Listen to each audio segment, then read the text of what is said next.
Okay, I will call the meeting to order. And Chris, go ahead and take a roll call. Alrighty, sounds good. Let's see. Say too many names without Christina Brow. Here. Councillor Bright. Here. Gregory DiLoretto. Here. Anthony Fields. Here. Councillor Goloby. Here. Larry Lindstrom. He's on here. Oh, he must have lost connection. He should be back. Let's see him. He'll be back. Mayor Milch. Here. And Colleen Rockwell. Here. 2,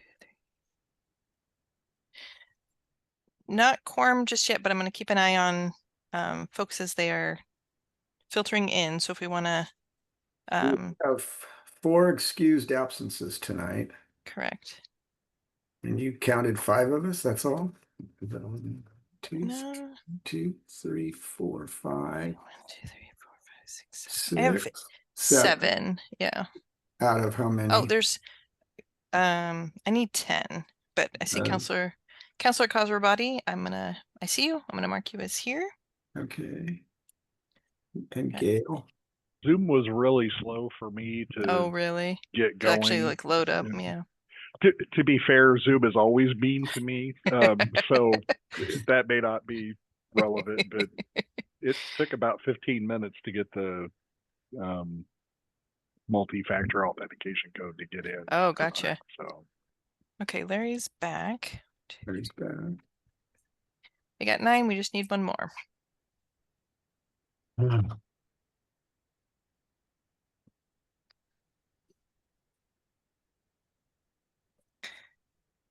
you want to start with Greg's updates and then I can We're confirm? not doing any, well, except for the minutes, we're not doing any business, but I don't recall. Okay, yeah, I'm fine with welcome and updates from Greg.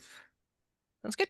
Sounds great. Hello, everyone. Hope you had a great 4th of July. Just a couple updates. Last night we had our Gladstone Pump Station open house, which was really fun. I had never, I'm embarrassed to say, that's one of the pump stations I've never been inside of. So it was great for me as well. And Mayor Milch was there. Who else? Greg DiLoretto was there. We had Mayor McGriff there. William was there. And we had, I think, 3 city councilors from Gladstone. So that was fantastic. Great. We had some interested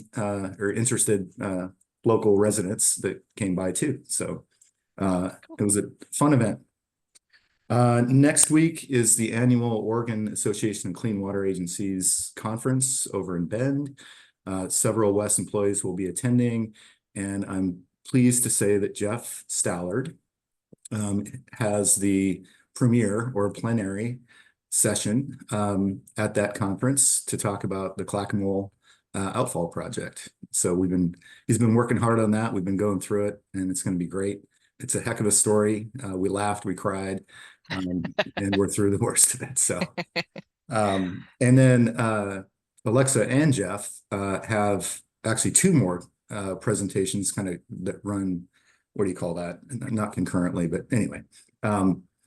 They'll be presenting all afternoon, basically, about the public education and outreach and community engagement around that during COVID, and we got an award for that. So we're going to be talking to the community about how we communicated during those very challenging times in a very effective way, and ultimately got an over 70%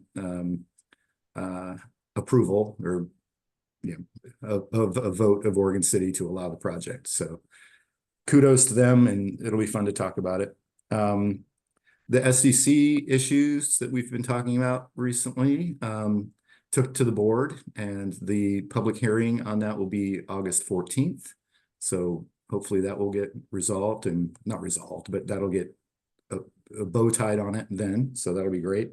And then heads up, we are going to do a groundbreaking in September at some point. We don't have a date quite yet, but we'll keep you informed on our 3 Creeks project.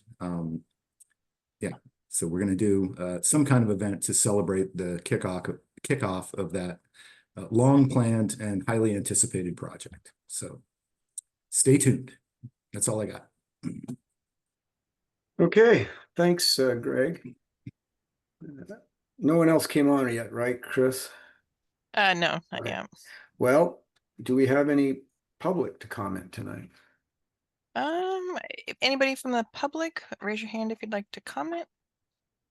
I don't see any hands raised. Okay, no public comment. Then is Erin ready to go with the customer assistance program? I see her on. Yes, Okay, take it away, Erin. right, thank you.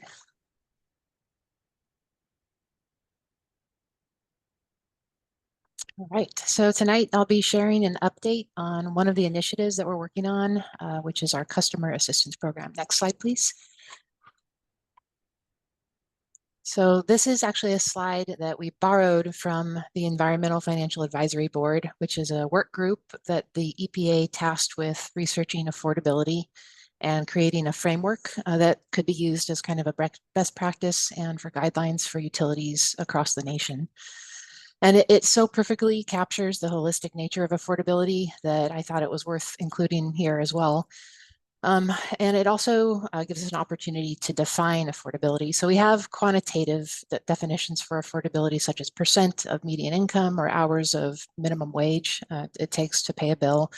But we're adopting the affordability definition that the EFAB adopted, which is the ability of a customer to pay their water or wastewater bill in full and on time without jeopardizing the customer's ability to pay for other essential expenses.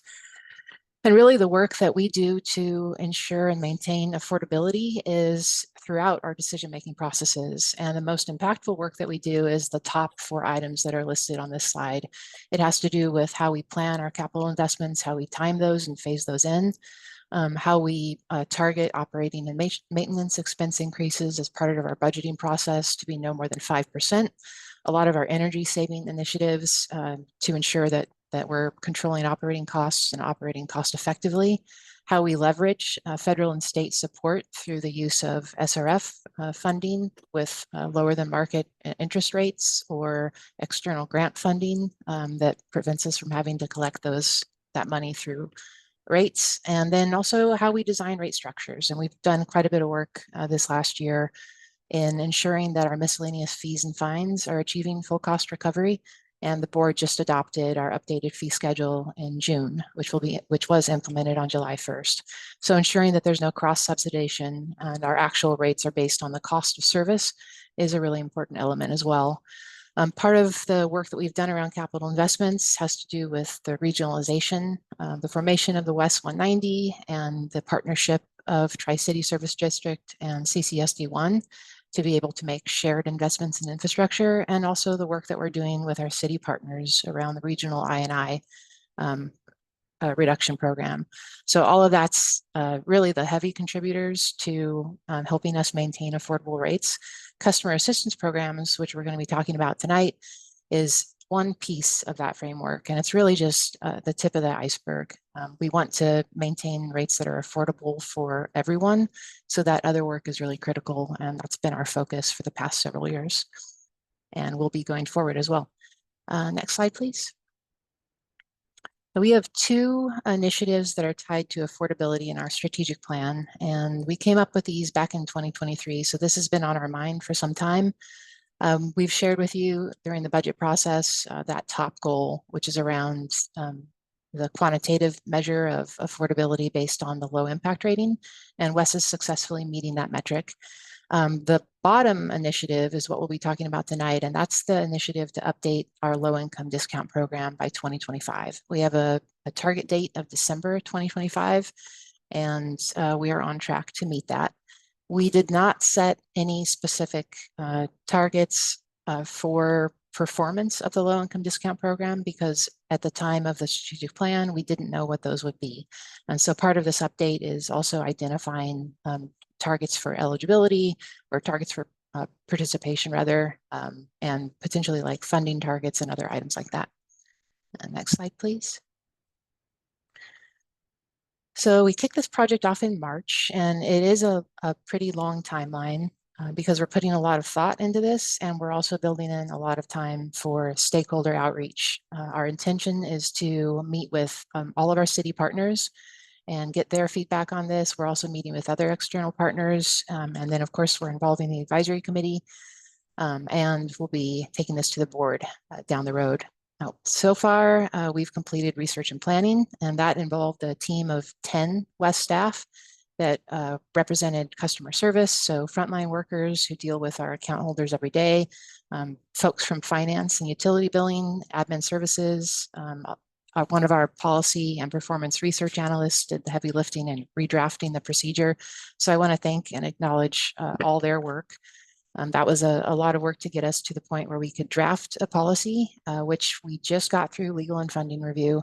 When this presentation was finalized last week, we hadn't yet gotten the green light from legal, but we received that this week. So we're moving forward into stakeholder review, actually probably early next week. Next slide, please. Can I ask a question before the Yeah. slide? Yes. You haven't done the funding review part of that two-step process there. You had legal and funding review. You haven't done the funding review, finish that. We did actually. The funding review was to determine whether it was the funding that we were suggesting was in compliance with state statute and would be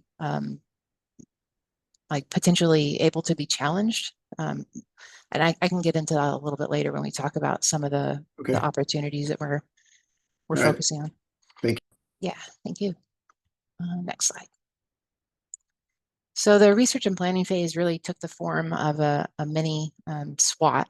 So the team of 10 sat down and we identified all of the challenges that we're experiencing with our current program, and then researched other existing programs as well as all of the resources that are available from the EPA, EFAB, and other agencies like the Natural Resources Defense Council on best practices.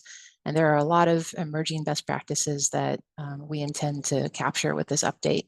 Our biggest challenge is limited eligibility. Our current program is only available to property owners as the account holder under WES's rules. So that means that we can't offer the program to renters or multifamily households on shared meters, which we know based on census data are probably the sector of our service area that has the highest need.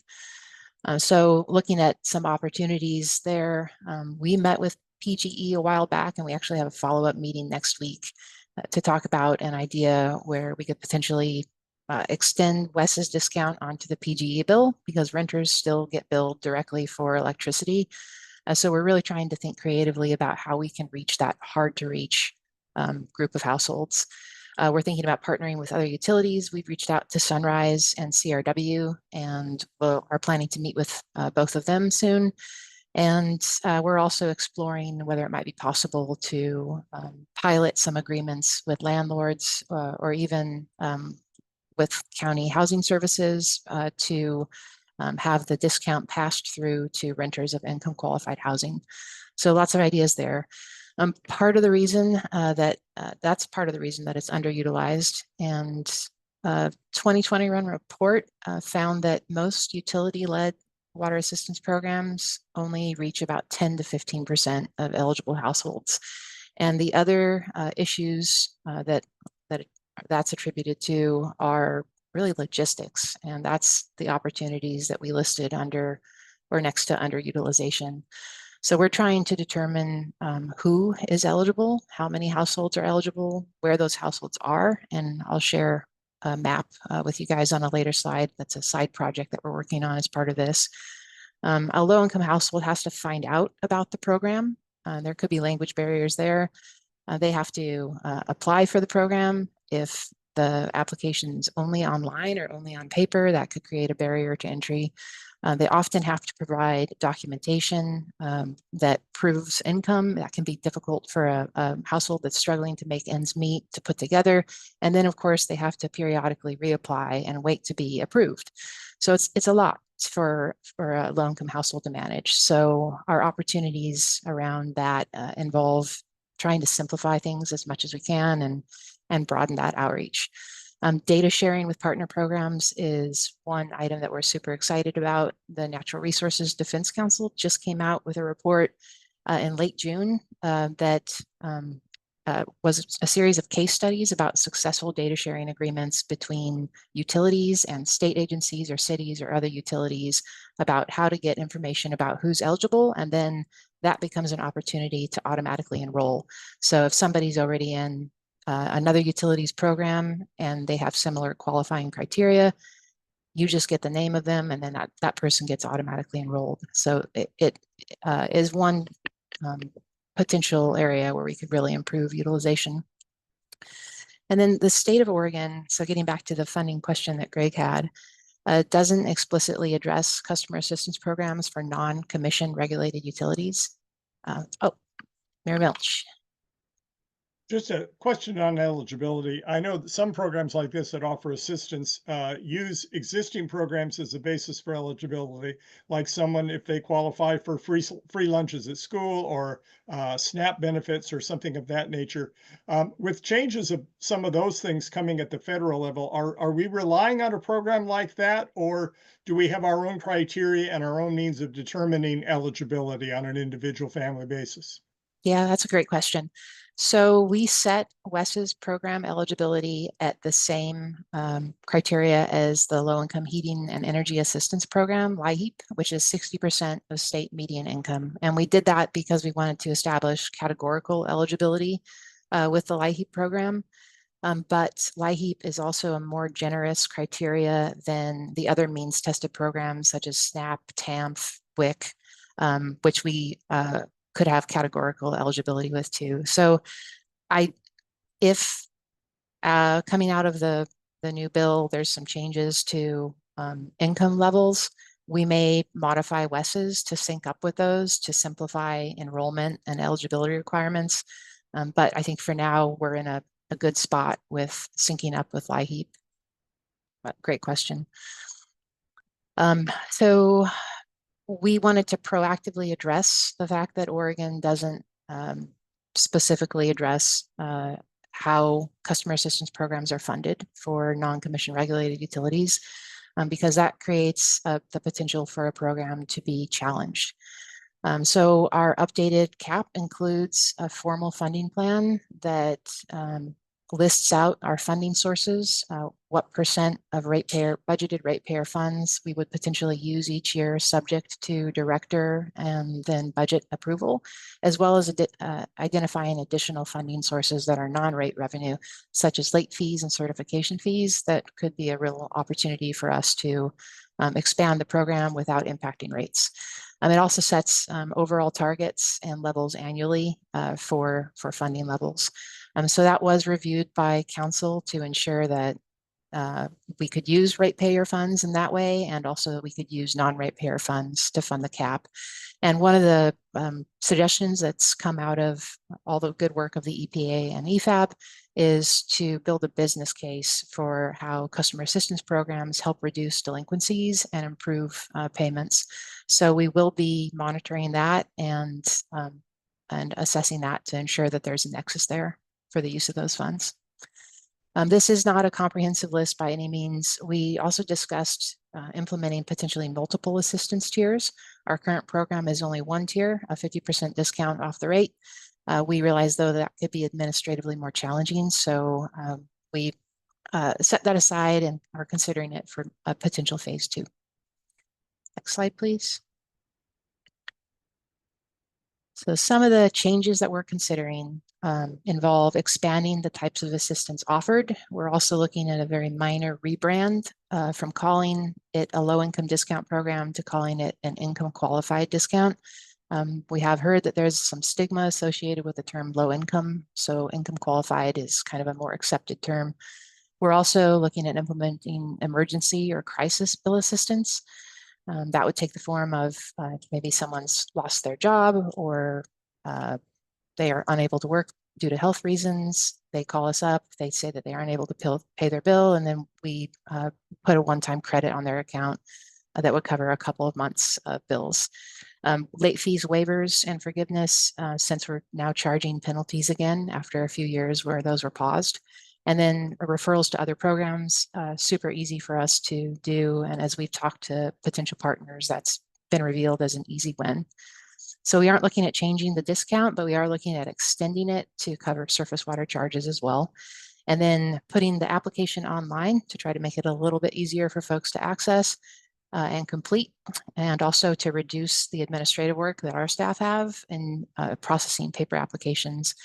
And then for outreach, we've met with St. Vincent de Paul and Social Services, and both of those agencies have indicated some interest in partnering with us on outreach. So we're excited to pursue that. Next slide, please. And in terms of income eligibility, so back to Mayor Milch's question, we're looking at the same. So that's not changing, but we are looking at expanding our categorical eligibility to include any other means tested programs with limits that are at or below ours. So if they've qualified for one of those other programs, all we need to do is have them check that box. They don't need to provide their tax return or any other documentation. We're extending the enrollment period potentially to 2 years to reduce the amount of times that people have to apply. And we're also really working hard to figure out how to implement auto enrollment through data sharing partnerships with other agencies. And then in terms of funding sources, non-rate revenues, which I already mentioned, would include late payment fees, which could provide about $150,000 in funding per year. Certification fees, that's when an account is delinquent and we certify it to the property tax assessor. That could provide potentially another $75,000.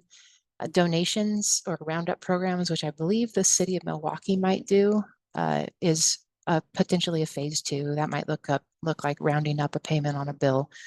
So we're eager to talk to folks about how that might be working for them.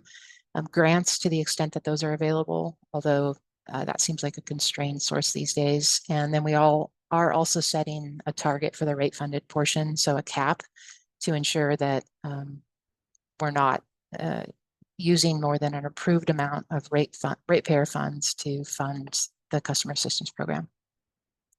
And next slide, please.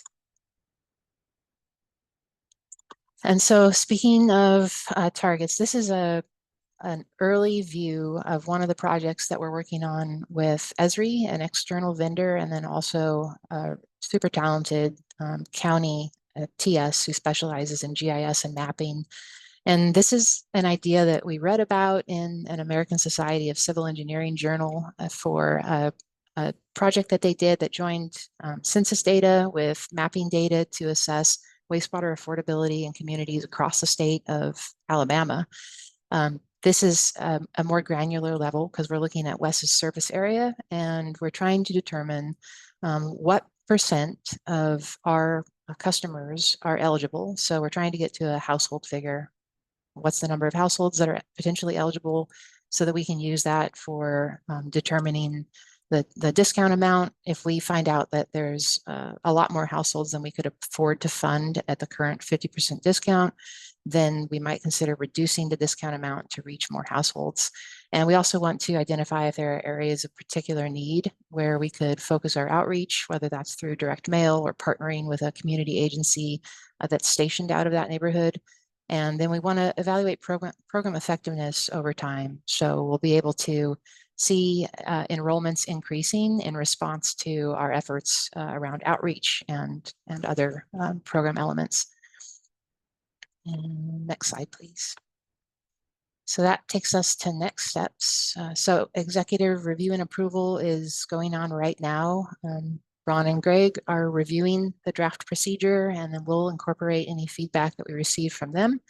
And then we'll reach out to our city partners and share that draft procedure and arrange to meet with them and kind of present some of the changes, because we do pass through WES's discount to the cities that we work with.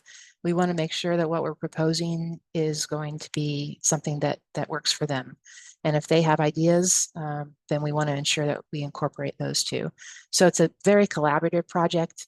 We're planning to come back to the advisory committee in September with an updated full procedure for you guys to review, and then we'll have a more in-depth presentation at that time. That would put us on track to take this to the board in October and then implement by January. Any questions?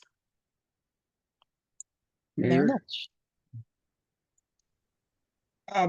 Two questions. One, you talked about passing through the discounts. So in our city, we have a customer assistance program that only covers the portion of the bill where we do the work. We have pass-throughs from WES. So what I understand is now maybe an additional portion, the sewer treatment pass-through portion of their bill might get a discount if someone qualified under your terms as well. Is that correct?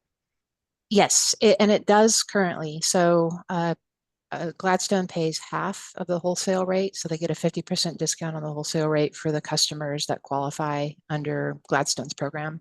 Oh, good. Okay. All right. Thanks for informing me on that. Yeah. And we just 2 nights ago at our city council meeting approved a new fee schedule that incorporated some changes in the rates, including the pass-through for sewer treatment through WES. And in our discussion, it came up that one of the criteria for being eligible for the assistance program is to not be delinquent with your current bill, which you know, at our city, we're going to have to take a look at that policy, because if you say that only maybe 10 to 15% of people who qualify for this are actually taking advantage of it, then it occurs to me that a considerable number of people might get behind, but you know, for whatever reason, not take advantage. And then by the time they decide they want to apply for it, they wouldn't qualify under our city's rules. So, but you don't have a rule like that with WES, is that right? We used to, and we had that exact conversation, and Okay. so we got rid of it. No, it's a great point. Thank you. Yeah, thank you. Adam. Thank you, Aaron. I appreciate it. Great presentation. Honestly, this is like right up our alley right now. Currently, the city of Milwaukee, one of our goals, our council goals, is affordability. And I happen to be the lead on that. And what we're doing is kind of similar. We're kind of doing a complete review of our water rates, of our water funds, trying to make the rates more equitable, so that we can provide a discount on the water usage portion. So this is actually kind of hand in hand, really. And I would love to work with you guys, and honestly, our public works, I'm sure, would love to work with you on figuring this out as well. One of the things in terms of the renters that we thought of doing was that in our city, we require landlords to register as a business. So they pay a business license registration fee, which I think is about 175 a year. One of the things we were looking at, I mean, that gives us a good idea of, you know, how many landlords we have. One of the things we're possibly looking at is potentially waiving the business registration fee if the landlords pass the discount down to their renters, if they're willing to do that. Because I think the fee for us is what, $36. So if you cut that fee in half, 50%, I mean, you do that monthly. I mean, it almost adds up to what the business fee would be anyways. Close enough. So that's something that we are looking at. But that's, I mean, as far as the multifamily ones, the larger ones, that, you know, I would love to be a fly on the wall and hearing what your guys' thoughts are and working with PGE and how that turns out, because that could be something interesting for us as well, because we have quite a few larger multifamily developments in Milwaukee, and obviously that's you know, that's a group and a population that's difficult to reach. So just something to consider. I'm not sure how other cities do it, but if other cities do have that same business registration, it might be something to look at to help counter that and get more landlords involved. Yeah, that's a fantastic idea. Thanks for sharing that. And we'll definitely be in touch with you. Okay, any other questions? And Chair Doolittle, we have quorum now, so I wondered if Right. you wanted to do May minutes before we move on. Yeah, okay. All right, yes, let's finish this. So great presentation, and we'll look forward to the September one when you'll have the whole program flushed out, and then we can talk about it and make, I assume, our recommendation to the board based on what we hear. Okay, yes, let's go ahead and go back to our minutes now that we have a quorum. So you each have the minutes, chance to look at them. I'm looking for a motion of approval in a second. So moved. Okay, do I have a second? Second. I'll second. All right. Chris, the roll, please. All right. Christopher Bowker, Yes. Christina Brown, Yes. Counselor Breik, Yes. Chair DiLoretto, Yes. Anthony Fields, Yes. Councilor Golaby, Aye. Councilor Khosrowbadi, Aye. Larry Lindstrom.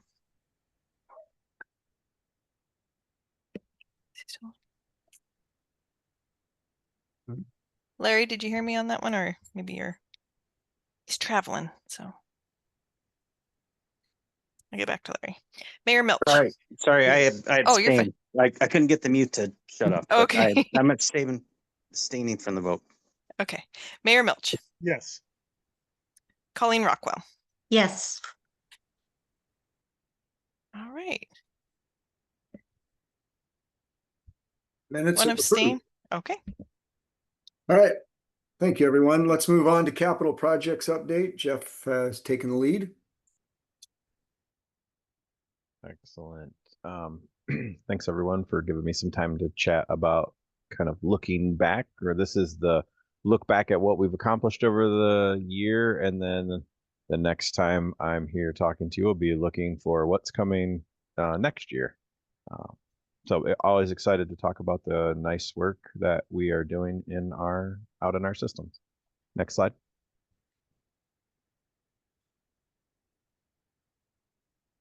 So yeah, I don't want to throw our mission and vision up, but we are here as an agency to protect water quality and public health. As Greg mentioned, I'm giving a presentation next week at Aqua to folks, and I'm just really proud of the work we do. And I just spent time up on the river a few weeks ago catching shad, and it's all possible because of the work we as communities, and particularly our organization, making sure we put clean water back in the river.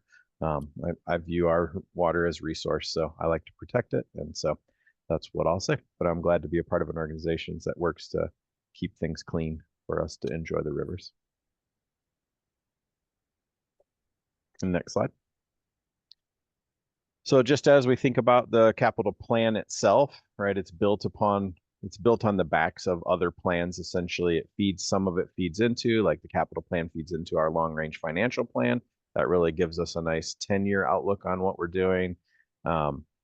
It feeds into the budget for the annual budget, and then the strategic plan is integral to our capital plan as well. And so these 4 plans you see, we'll call them core strategies. They all really interplay with one another, and if you took out one of them, you'd kind of be on a wobbly stool, so to speak. You could stand with 3, but 4 definitely keeps us looking at the full picture, both short term and long term. And I appreciate that we freshen these up annually. Essentially, it's always a little bit of a lift, but it's always a nice, things change over time, and so to freshen these up annually keeps us with a nice perspective for what's coming.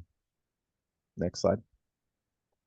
And then, as I mentioned, the CIP is really built on the backbone of all of these master plans and facility plans and things that do have 10 to 20-year outlooks on what are our project needs, what are our system needs going to be for both what we have in our master plans and facility plans are both collection both condition related.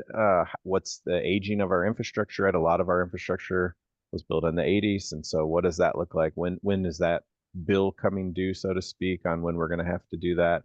Could we tie that to an increase in capacity needs, so you can kind of get a bigger bang for your buck, and you're not just replacing infrastructure in kind. And so one thing I'll note on this, the Hoodland Facilities Plan, it's dated to 2026. We just are actually kicking that project off here in the next couple of weeks. And so the Hoodland Master Plan really looked at the collection system and the condition of the infrastructure up there holistically.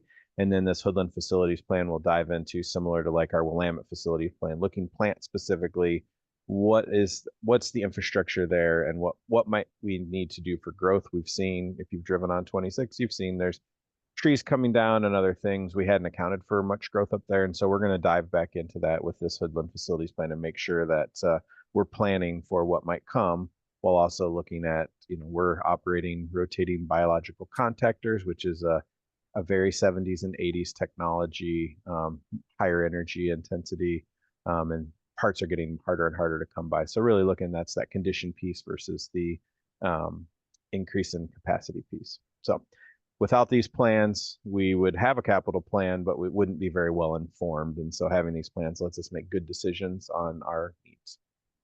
Next slide. And as I've mentioned a few times, right, we have two pieces to what our priorities are, really the reliability piece. It's the, is our infrastructure ready to do what we need it to do? And then it's the, hey, we've got growth in our area. Happy Valley continues to build homes and other things. Do we have the capacity we need to be able to continue to provide the right service for that growth and the prosperity of our community? So there's really two legs we look at on that. And a lot of times, as I mentioned, we try to tie the two together in a project, but sometimes we do just a straight up reliability project. That's a pretty big investment. We'll talk about that on one of the projects we're working on currently. Next slide. And so our annual spending, you can see here, this is what was approved in this year's capital plan. And so for 25-26, we had 43.875 million, and this coming year, we'll have 43.875 million. We'll be revisiting that. That'll be the number that stays, and then we'll be looking into the future. And so, but I guess there's a lot of money. We're going to be making investments in our infrastructure. We have a big capital plan for our size of organizations specifically. And I feel really confident in the plan that we have in place because of all of the plans that have led to this capital investment plan, essentially. And then the next slide. And then here's our surface water. And so the last one was sanitary. This is our surface water CIP projected annual spending. And this real big blip here in 25-26 is largely the Three Creeks project, which we'll talk about a little bit later, but that's the major investment we're making. But out of the surface water master plan, we're definitely seeing an increase in spending on that side of the house, on the surface water side of the house. There's investments that need to be made that were identified, and we are going to start working through them. And so that plan is really built on the surface water master plan, and that major project is a big one for us. And we are kicking that off. The project just kicked off, and as Greg mentioned, we're going to have a kind of a groundbreaking event coming. So that's an exciting project for us. And next slide. So then, when we really look at like how much of each pools of those money are we really making the investments, and it's really, if we look in a 5-year snapshot, we're looking at about 58, 42%, 41% capacity, and then just a little bit regulatory. And that reliability piece, again, is the replacement of aging infrastructure. And so we have a lot of growth, but as more of our plan is really geared toward making sure that we can continue to operate the facilities we own and not necessarily expanding capacity within those facilities. And if we look at a further out, if we look at an 11-year, it doesn't change a whole lot, a percent here or there, but for the most part, our reliability versus capacity projects is almost essentially a 60-40 split, which is not uncommon for the age of a majority of our agents or our system, but also within the region. A lot of these facilities were built at the same time, so a lot of communities are facing the same thing, where this reliability piece and making those investments is a big part of the capital plan. It's not always about growth.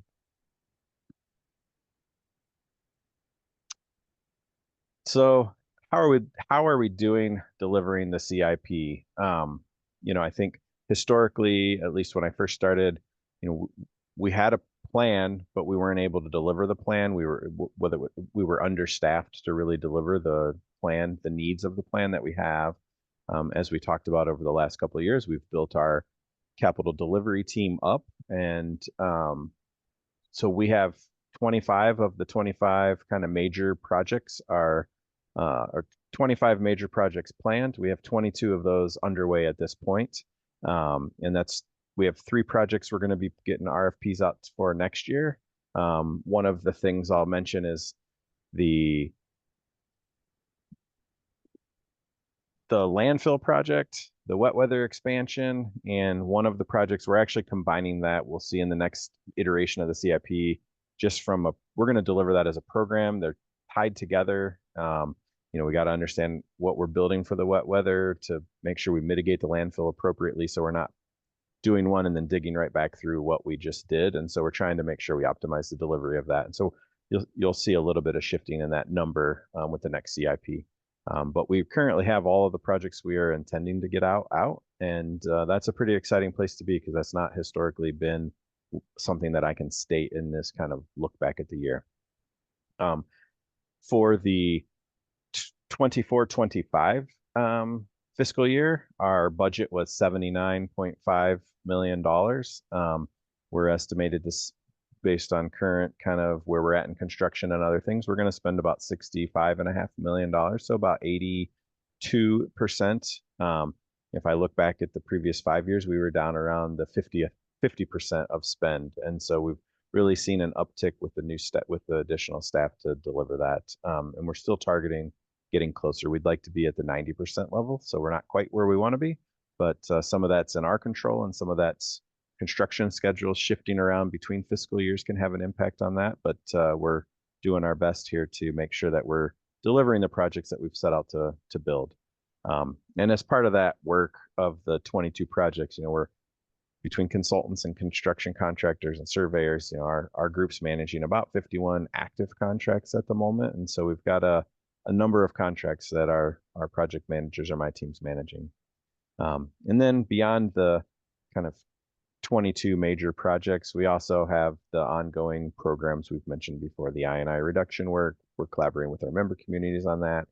The repair and renewal projects at our treatment plants and pump stations. And then we also do fleet, where we purchase our equipment from cars all the way to our major hauling trucks. So I would say we continue to strive to deliver the projects we've set out to deliver, and we're getting better and better every year at accomplishing that goal. Next slide. And then really just to kind of take a step back and look at the capital group as a whole, I'll celebrate some of our group accomplishments beyond just the project focus presentation that's coming. I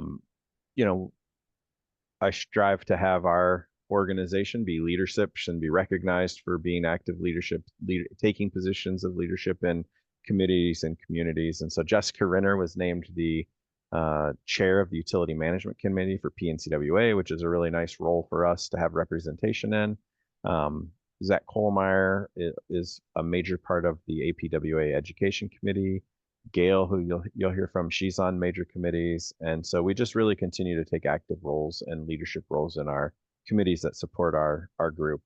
I've noticed a shift over my time here at WES that we've really become a better collaborator as an organization with our sister agencies, whether it's BES or Clean Water Services or Salem or Clark Regional, really this kind of region. So highlighting a few of those, we have the ongoing I&I with our member communities. We're working to set up wet weather expansion site visits with Clean Water Services, who has an active flow project, which is the technology we're using up at King County. They have those. So we're really being able to leverage some of our relationships to that. Salem actually reached out to us to have Jessica come down and give a presentation on the smart pigging work we did. And so that's always nice when people want to understand kind of how you approach that and get your thoughts on that. We are getting ready to participate in a Water Research Foundation project around struvite buildup at plants. That'll be a nationwide project. It's an issue that we deal with at our plant, where we get mineral deposits inside our pipes that we have to deal with and clean. And it is a heavy labor intensive or a heavy cost to chemical process. And so we're really trying to study that better and understand those mechanisms so we can manage it ourselves, but also contribute to the betterment of our wastewater community as a whole. And then at the PNCWA conference this year, it's in Portland. We're leading a project tour of our Carly Creek facility, which is a really great facility that was completed a few years back. The surface water group, from a team growth, the surface water group joined officially the wastewater group. So now we're one big happy capital family. And so that's exciting to be able to leverage those resources, both from the sanitary side. There's strengths that the surface water team definitely brings to the table for us, which is nice, and vice versa. And then we had one of our engineers pass the PE exam, which is a really big deal. It's a big milestone in a career for an engineer to kind of get that licensure, which is also a really exciting thing for our group. He was somebody that we hired out of college from an internship and has kind of worked with us. And so it's pretty exciting to see the growth of a team member. And then, you know, we try to be innovative and thoughtful in our leadership. And so, as Greg mentioned, I'm giving a number of presentations on the Tri-City Outfall Project, which is a really major infrastructure project. We're going to be presenting on ammonia optimization that we did at the Tri-City treatment plant at PNCWA. And then we've given the Bolton force main pigging, that was our smart pigging project. We've given that project, Jessica has given that project at 3 or 4 different conferences, No Dig, PNCWA, AWOWA. So really trying to be recognized as a contributing member of our wastewater community. So next slide. So now I'll dive in here and talk about, I've broken this up into 3 different kind of topics. Inside the treatment plant, kind of what we call inside the fence, and then we'll look at collection systems outside the fence, and then we'll talk about surface water. I'm going to go through these projects. If you have questions along the way, I guess I didn't say it to start with, but please interrupt me, speak up, or raise your hand, and we can have a conversation at that time. I don't need to talk at you for 40 minutes. All right, next slide. So there's probably 1 or 2 more times you're going to hear about the outfall, and then I won't talk about it anymore because it's been a number of years. As I was putting together this hour-long presentation for next week, I realized it started in 2018. I've been working on the project, and so it's about a third of my career, essentially, I've been working on the project, and so I have a passion for it, but I'm sure some people might be tired of hearing about it, but it is an exciting, cool project for us to work on. And so right now, just an update on where we're at. In February, we were able to pull the machine out of the river, which was a great milestone. We got to do a tunnel inspection, which was really cool. We got to walk the alignment and look at the inside of the pipe, get all the way out underneath the river inside a pipe was just kind of an interesting thing. And as of this week, our barges are moving in, and we're going to be building that segment 3, the in-water construction piece. That's over there, the purple piece. And that's the last segment of pipe that needs to be built. And then there's 2 vaults we're working on where the segments 1, the open cut, and segment 2, the tunnel. It's kind of where that launch shaft is. There's going to be a structure there that ties those 2 pipes together. And then back up at the plant, we got a vault that ties the existing 72-inch stub we had built during the MBR. We'll build a vault there that will connect to and also have a stub out for our future wet weather expansion. So planning for that future as part of this project as well. It's kind of another just thing. When you have good plans, you can start to put those things together where you're not coming back through and having to reconfigure a vault or redo something you just did. The plan is that this will be online at the end of this year and put into service, which is a huge, exciting milestone for us. And I think that's what I'll say about that. It's been a fun project. I'll be happy and sad when it's done, honestly. Next slide.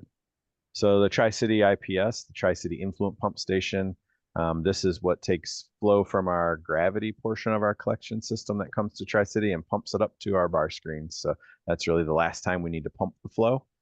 As you'll recall from previous presentations, but if you haven't heard that before, we have our Intertie 2 pump station, which we'll talk a little bit about later. That pumps flow directly to our Tri-City plant, but that pumped flow goes straight up to the bar screen. So we're not double pumping that flow. So this really just pumps the gravity portion that comes down our interceptor. As you can see, those pumps, that's the pump volute, and then that kind of shaft coming up in the picture, that's a shaft that goes up to a motor that sits at ground level. There's about 30 feet of shaft from the motor down to the pump currently. That's our current configuration, and the new configuration will be putting in the flight submersible. There'll be dry pit side submersible pumps, but we'll be putting in big flight pumps down there. These pumps the existing pumps have been good, but they're 40 plus years old now, and it's time to freshen them up. This project is partially capacity increase, and a lot reliability and condition. So it'll be encompassing new VFDs, adding a mechanical rake, an automated mechanical rake to our overflow screen, and new pumps.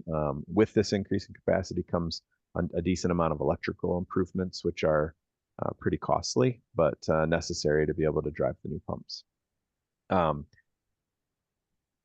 It's an exciting and fun project, but also very complicated. There's some pieces of this project where we need to replace the spools that go between the dry and wet side just because the pumps get bigger. And so that is adding a lot of level of complexity where we might have to put this on bypass to build that infrastructure, so it's complicated to put your whole plant on bypass essentially and build a temporary pump station while you can get in and work on this pump station. So we're looking at ways and going to be working with contractors to figure out a good solution to deliver that to minimize risk and costs. And so that's where we're at in the project. We're about 30% design, and we're advancing towards 60% as we get answers to those complicated questions. Next slide. The Tri-City Primary Clarifiers Project, this was a complete condition assessment project. It was rehabbing the existing basins. This is our final year of work on this. We've been working on it for 3 summers. We can only have a limited amount of basins offline at any one time. And so the plan was always to span this over 3 years. And we're well on our way in this 3rd year to having this system back online.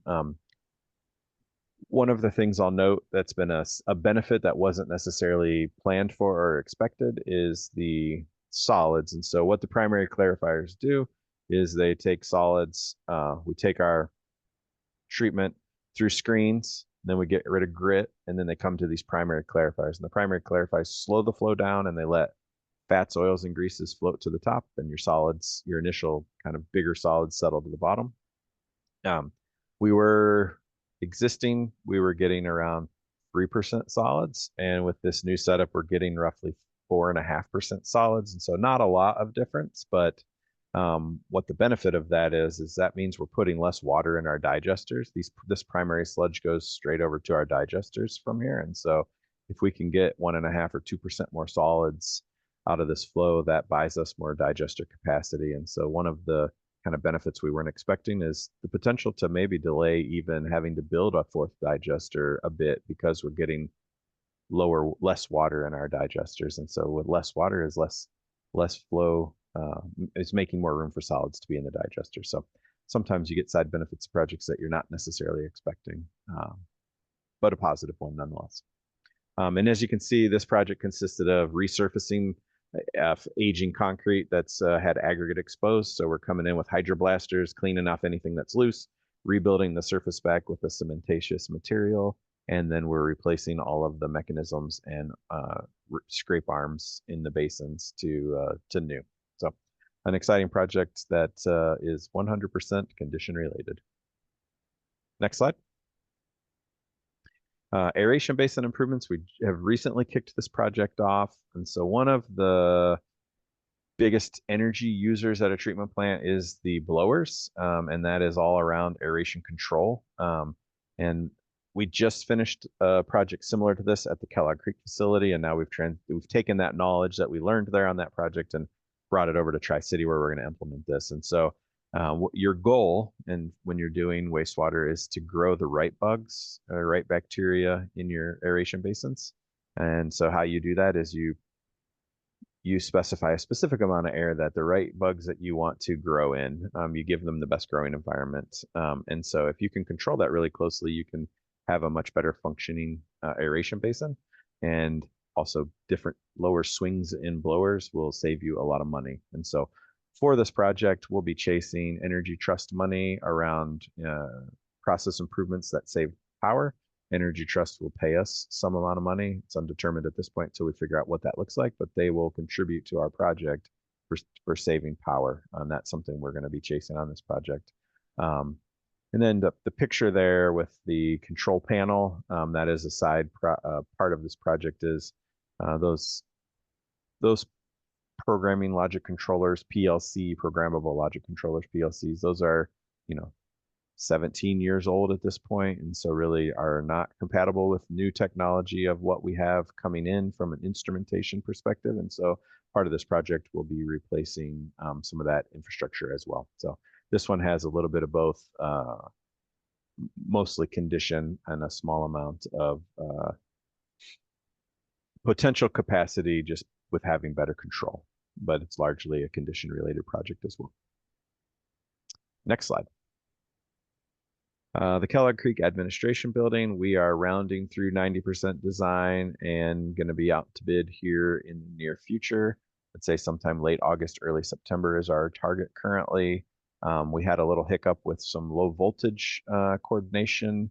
That was a lot more complicated between the fiber and how we were going to manage that side of making sure we allocated the right amount of space and had it landing in the right place.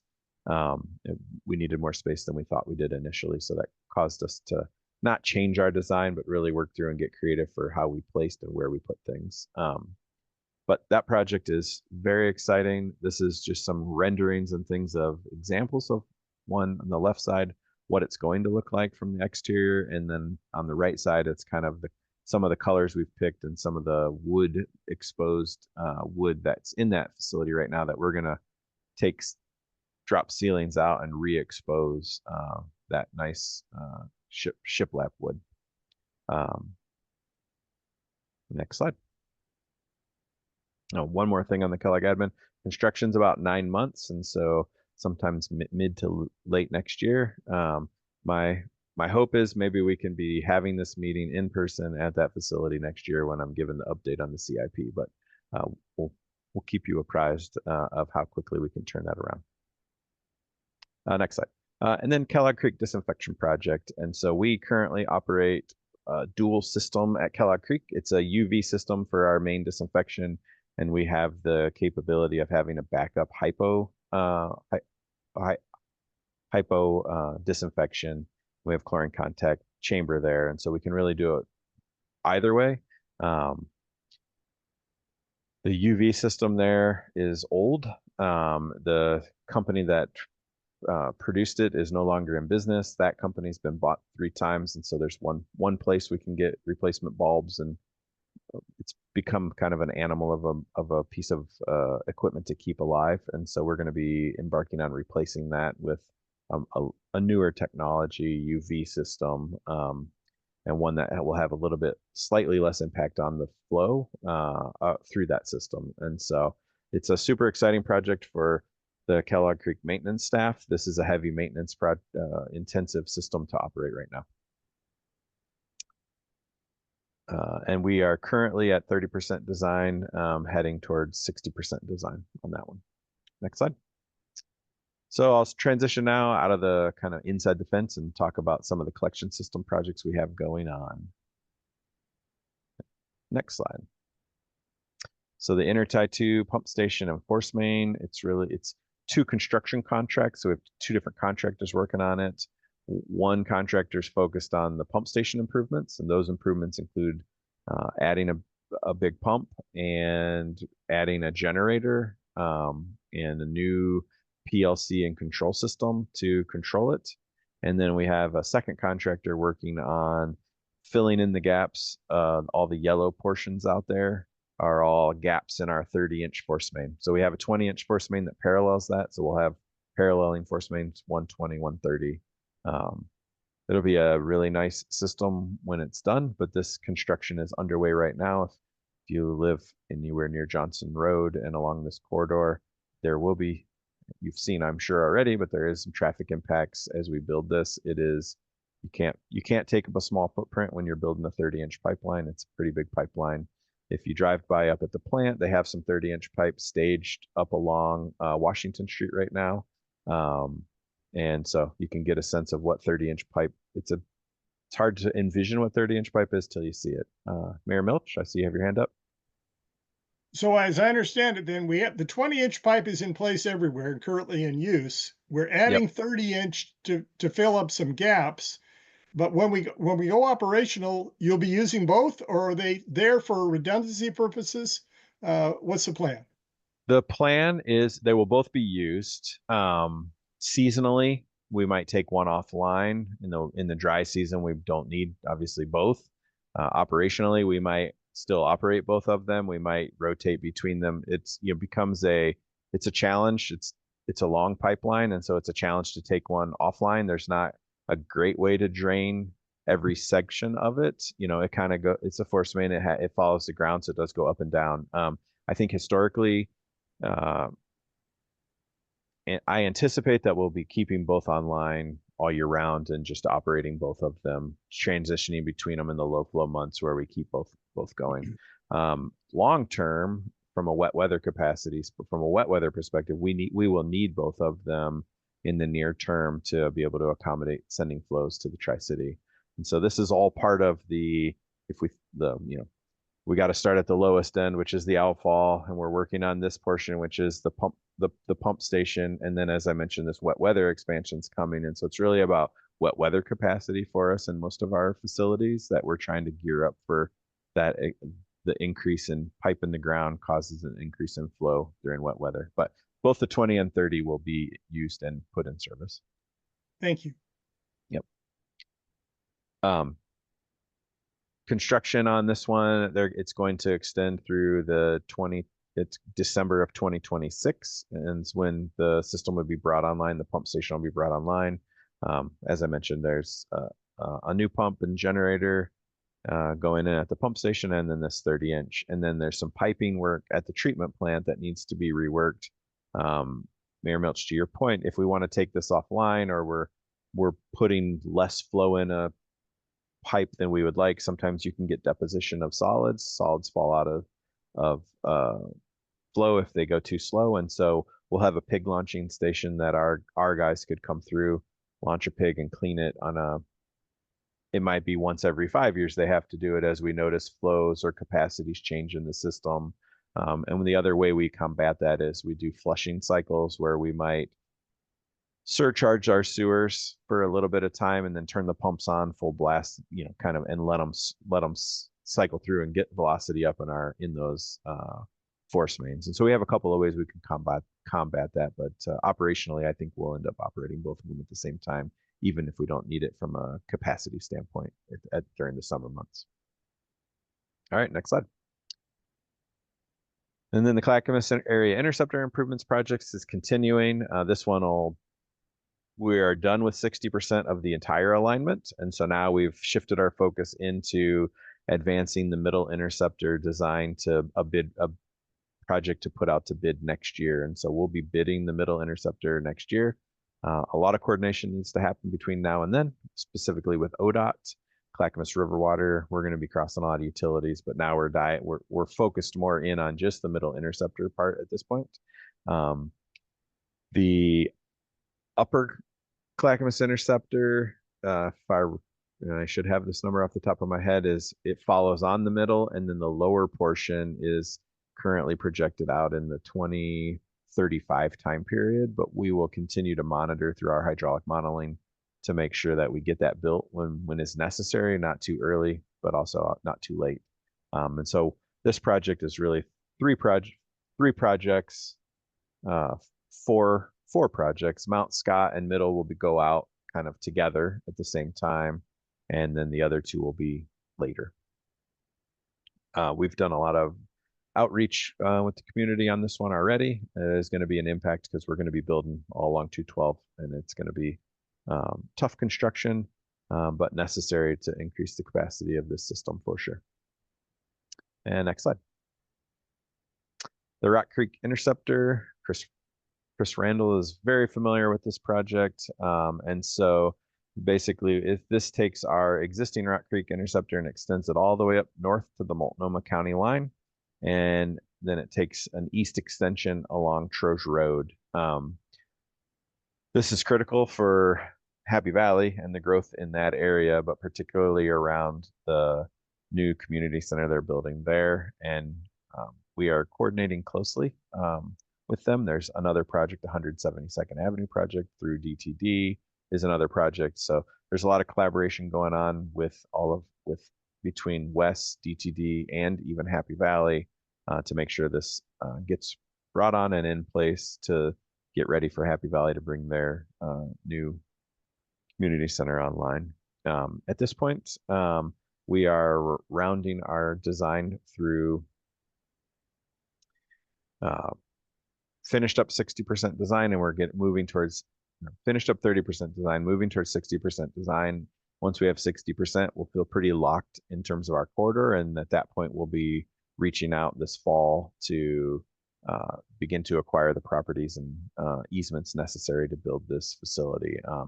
Our anticipation is to build it under one contract, but pending on how some of those land acquisition pieces go, it might end up getting broken into a couple of different construction projects while we navigate those waters to make sure that we can be ready for Happy Valley when they're ready to be put online. And next slide. And the Willamette Force Main and Pump Station project. ODOT's building we've heard about this before. ODOT is building our pipeline across the new bridge. It is not on the bridge yet. They're continuing to build bridge pieces yet. We're expecting, I think, last I heard, that would go on in 2026. I know Westland's interested in that around some of their water line and maybe using our sewer line. So there's a lot of moving parts there. So that'll be exciting. We are phasing this project as opposed to building the force main and pump station at the same time. We're going to build the pump station first, we're going to build the force main first, and then when that construction is complete, we're going to loop in and build the pump station after that. And so we will be tying into the new crossing that ODOT is putting in for us that ties in, and our staff is really excited to get this force main built. It was built around the same time as our Bolton force main, which we've obviously had some issues with. And so I think there is just a little bit of thought that let's get that built sooner rather than later, and then we'll do the pump station second to that. But the pump station itself will be a brand new pump station.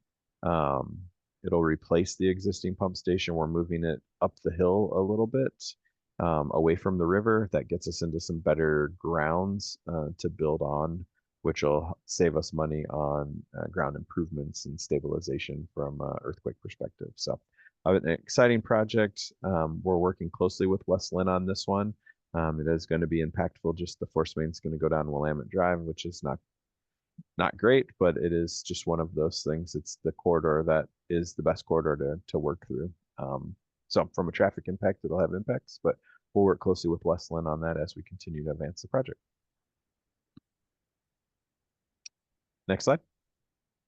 And then our multi-pump station improvements project, we've been working on this one for this is another 5-6 year kind of program to really modernize a majority of our bigger pump stations. As you can see, we have a number of them are complete. We had a nice open house yesterday at Gladstone, which was really great to see. And we have some out to bid right now. These span all over our system. We have Carver and Mitchell Creek under construction this summer, and we're going to be out to bid on 82nd Avenue, Golf Club Terrace, South Welches. Those are all up in the Welches area. So those kind of remote stations, just really modernizing the controls and making sure that we have better ways to hook up emergency generators. These aren't pump stations that cycle on and off every 5 minutes. It might be every couple hours they actually have to turn on and pump. But there's, with a lot more rolling brownouts and stuff up on the mountain, it becomes critical for us to be able to quickly and efficiently hook in generators to prepare for those power outages. Next slide. And then our surface water projects, I'll talk about two. Next slide. The first one is our Upper Kellogg Creek, which is a project that's under construction right now. We actually just got our in-water work permit, and so we are in there doing work in the water. So this really addresses drainage concerns along Clackamas Road and Aldercrest, and some stream work along Aldercrest. And the goal of this project is really to improve the stormwater situation. The collection along Clackamas was not great, and so we're trying to improve that collection to avoid having water on the roadways. And then stream restoration and enhancement to get the water and the sediment to go where it should be going. Right now, it's not going where it should be going, and so this is an exciting project that's going to it's kind of addressing some surface water deficiencies and that we've had in this region for a little while. And it is once it's online, it'll be a really fun project to go visit to see over time how the changes what we've done and the changes in the stream up there. It'll be nice. That'll be a nice improvement. And then the next slide. And then the Three Creeks Natural or Floodplain Enhancement Project. This is a project that Gale is actually leading for us, and we just had the kickoff with the contractor. And as Greg mentioned, we're looking at doing an open house out there. One thing I'll note, since it's a recent bid, our engineer's estimate was around $2.3 million. Our low bid actually came in at $1.6 million, and so a pretty good chunk of money lower than what our engineer's estimate is. We always like to see that. And really the goals of this project are to improve the water quality in the creeks. We're trying to optimize the floodplain storage and reduce the peak flows of our existing facility, and then enhance some of the wetland habitat and riparian areas. So, and lastly, provide public access and recreational opportunities. And I went a little long, and I'm sorry about that. But do you have any questions? You have a few minutes. Any questions for Jeff? I mean, you were very thorough, so I understand that we probably don't. Hey, Jeff, so you mentioned the Three Creeks project coming in a bit under, but can you just generally talk about, I mean, people ask me about tariffs and, where bids are coming in at and things like that. Can you just give a general overview of that? Sure. I think over our industry, tariffs are having an impact. We've had a project that, contractors come back and talked about some of the impacts that tariffs have had on some of the flight pumps on IT2. That's one that, we bid that before the tariffs were enacted, and the tariffs were enacted. And so we're having negotiations with that contractor right now, but it is impacting our cost. It's not impacting our costs the way we saw inflation impact our costs with the volatility in the COVID supply chain issues. It's not impacting it that way. With the on again, off again nature, I think there is some contractors pricing in volatility to the bids that are out there just to protect themselves a little bit. Some agencies are including language around inflation and maybe setting rules or guidelines on how they're going to handle that if that starts to impact, just so that the contractor doesn't price all that risk into the bids. And so it is having an impact. I think there's some other changes out there, but it really depends on the type of project you're building and what those materials you need are as to how big of an impact. We were fortunate on IT2 for the force main. A huge portion of that project cost was in the pipe acquisition, the procurement of the pipe itself, 30-inch pipe. It's a lot of steel. And so we had that all ordered and was almost arriving on site when the tariffs went into effect. So that one could have been one that really had a big impact on us. Anything where you have a lot of steel and other things like that, those are ones that could really have an impact on you. But from an inflation, Mayor Milch, sorry, I missed that hand. No, you can go ahead and finish your comment. Then I'll just say, from an inflation standpoint, what we're seeing is more stability and less volatility. We've actually, prices haven't come down. That never happens, but they are becoming more predictably going up. And so we've seen more competitive bids. I'll also say, I think more people are looking for work. Contractors are a little hungrier for work right now, is what I've seen. So there are competitive bids coming in. Mayor Milch. Thank you. I go to a lot of regional meetings, and sometimes I run into mayors from other city, including Mayor Walker of Sandy. and former Mayor Pulliam of Sandy. I'm a city boy. I think of all those mountain communities as the same, but I know you mentioned you have facilities in Boring and Hoodland and Welch's. And I know Sandy has a real issue with needing more, I think it's wastewater infrastructure. Can you give me the simple answer? Because I haven't been around here long enough to know the history. What's the simple answer of whether Sandy can kind of plug into our system or has to go elsewhere? And maybe some simple answer for why the reasons why that's the case. Sure. We actually worked closely with Sandy to look at boring, look at maybe combining, sending our boring flows to Sandy or even our Hoodland flows. Where they land, hydraulically speaking, it becomes really long pipelines with really small amounts of flows and really hard to do, essentially. We even looked at bringing boring to Tri-City to get rid of it and turn it into a pump station. But again, because of the elevation changes and the multiple pump stations, it just became really expensive to do. Sandy ended up, I saw here last week, maybe they are teaming with Gresham. And so instead of treating at Sandy, they're going to pump to Gresham and send to that facility. We did look at teaming with Sandy. It just didn't really, from a financials perspective for WES, where we're at versus where their flows are at, it didn't quite make sense. With the pipeline that Sandy's building, even to get to Gresham, we looked at, could we get boring to that pipeline and send our boring flows to Gresham? And that also just didn't quite work out, didn't pencil out for us. Did that answer your question? No, it really does. Thanks for that insight. I know sometimes gravity's your friend and sometimes gravity's your enemy. And this may be one of those cases that did not work out very well. Yeah. I wish everybody understood the chemistry and the biology and the technology of all this. This is a great presentation and I'm grateful to you. Perfect. Thank you very much. We have time for one last question, and David has his hand up. Go with the. Not so much question, number one, great presentation, but I do want to take just a moment again, said this last meeting, in this meeting as well, that the city of Happy Valley, our city council truly thanks WES for their partnership in this community center. We know that this is a very narrow timetable to try and get everything crammed in, and your willingness to work with us on this is huge for our community. And I just want to take a moment and acknowledge that we know that that is a huge commitment for you guys, and we greatly appreciate your efforts on that. So thank you very much. Perfect. Great.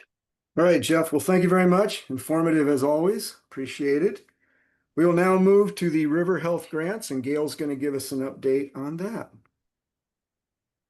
All right, good evening, everyone. I'm Gail Shalom, Watershed Health Coordinator with Water Environment Services, and we're in the home stretch now. So I'm going to give you an update on the River Health Stewardship Program. Next slide, please. The River Health Stewardship Program is a grant program that supports community groups, businesses, and property owners who want to improve the health of watersheds within the watershed protection areas that are served by WES. The grants can provide up to $30,000 per organization for projects that protect or enhance the watersheds, and they're awarded annually subject to our budget approval. The objective is to improve watershed health, and you can see those 3 bullets on the bottom of this slide that are generally how these projects work.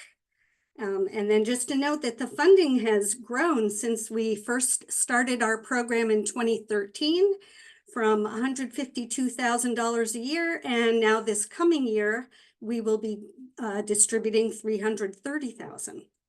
Next slide, please. So why do we have this program? A little bit about some of the goals. First of all, in our watershed health education program, some of the river health projects help to bolster that program, either by providing services to additional schools that we're not already reaching, or sometimes to different audiences, like the Johnson Creek Watershed Council that has an event that they put on called Science in the Park that's really geared toward very young children that are not otherwise served by our education program. But maybe more importantly, the projects really help us meet our regulatory requirements.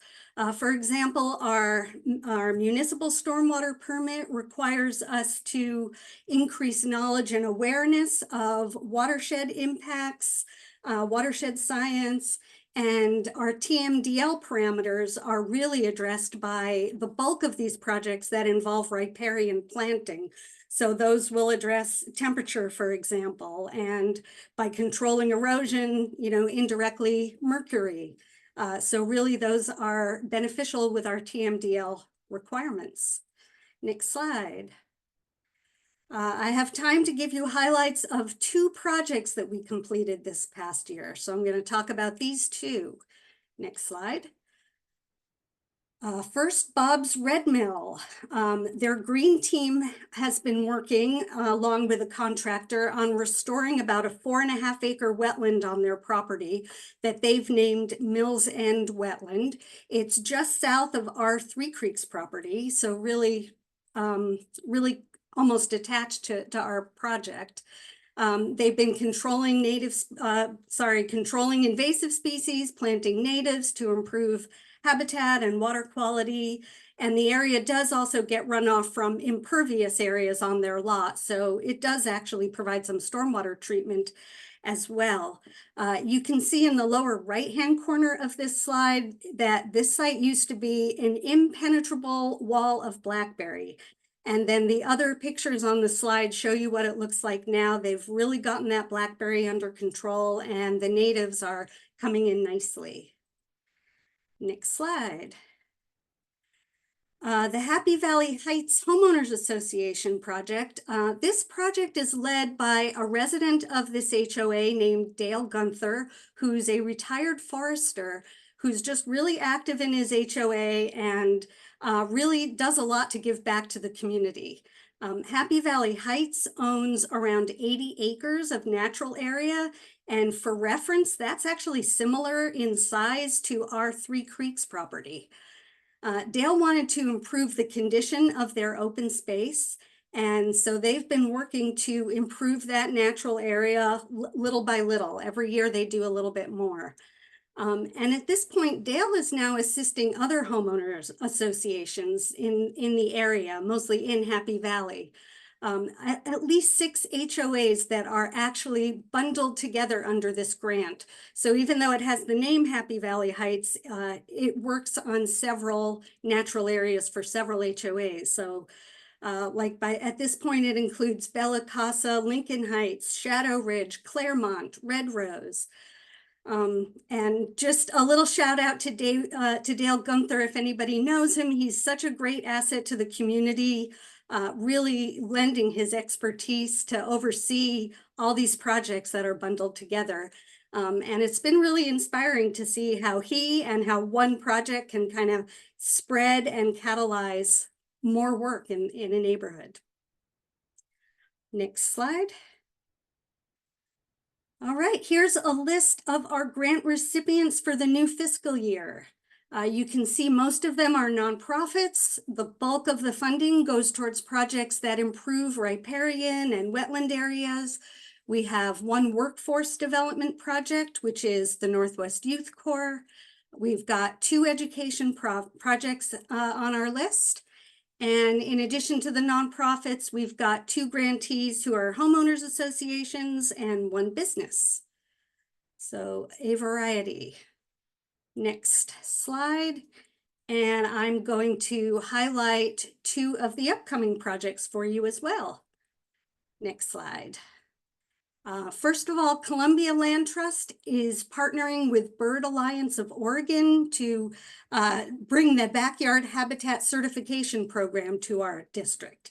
The way this program works is that a backyard habitat certification technician visits a site with the homeowner, walks the site together with the homeowner, and listens to the homeowner's goals and concerns, and they work together to develop a plan for what the homeowner can do on their property, including things like managing stormwater on their site, using native plants, reducing the use of pesticides, a variety of different practices. And the homeowner gets a report with the recommendations that are really tailored to their lot. And then the technician's available for some follow-up questions, and they come out again to inspect after the homeowner says that they've completed the tasks to assess if they will be certified. And then the participants have access to a bunch of online resources on their website, and they get discounts from nurseries and some other benefits by participating in the program. Next slide. Another project that will be going on this year is with the Clackamas River Community Cooperative. This is a resident-owned manufactured home park, which is an unusual model for ownership with manufactured homes. Usually the lots are leased to the homeowners or to the people who live there. But in this case, the residents actually do own the park altogether.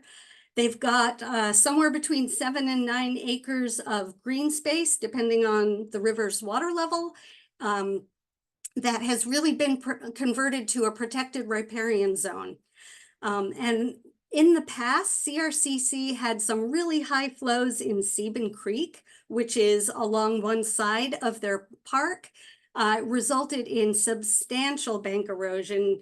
In fact, they lost one resident's home because of this, and that inspired them to go ahead and protect the riparian area. And they began applying for grants and really changing their approach to managing the property. And they've since obtained grant funding from different organizations, done restoration work. I believe they've had grants from WES in the past, from Metro, OWEB. They've partnered with the Clackamas River Basin Council and with the Soil and Water Conservation District also. So the project this year is going to be along about 3 acres of steep hillside, and it will help them to control erosion. So basically planting the slope, using some coir logs to control erosion, extending a stormwater pipe that outlets at the top of the slope to the toe of the slope. And they're still doing more projects on their property. They have a green infrastructure grant from Department of Land Conservation and Development for some green infrastructure, which actually is based on an engineering report that was funded by their previous river health grant. So really nice to see them just so dedicated and continuing the work on their property. Next slide. And here are some statistics showing our grantees' accomplishments through last year. Their reports and invoices are due July 15th, so I don't have the last year's data in here yet. But you can see we keep plugging away year after year, and eventually you really start to make a difference. These numbers really start to add up. And I'd be happy to share our annual report once I have all the reporting in for this past year, and we've got the data all compiled. Next slide. And just a reminder, the grant-funded volunteer events are listed on the county events calendar. So you can always take a look there, see what's coming up, and if there's something in your neighborhood or even not in your neighborhood that interests you, come on out and volunteer. We'd love to see you there. Next slide. And thank you to the selection committee who helps me every year in screening and scoring the proposals. It's a pretty intense time commitment. And it's a combination, as you can see, of staff and advisory committee members. So special thank you to Christopher Bowker and Rita Baker. And as always, thanks to Ron for his guidance. And are there any questions? We have time for a quick one if somebody has one. Great presentation. Okay. All right, Gail. Well, thank you very much. Appreciate that. Sure. Look forward to future updates. Okay, well, we have 1 minute. This is our committee report outs. Are there any committee report outs tonight for us? We don't see any tonight. Looks like we're all good. Okay. If I don't hear anything, we will adjourn our meeting until I believe our next meeting is in September, right, Chris? That's right. Okay. All right, everyone, have a great rest of your summer. We'll talk again in September.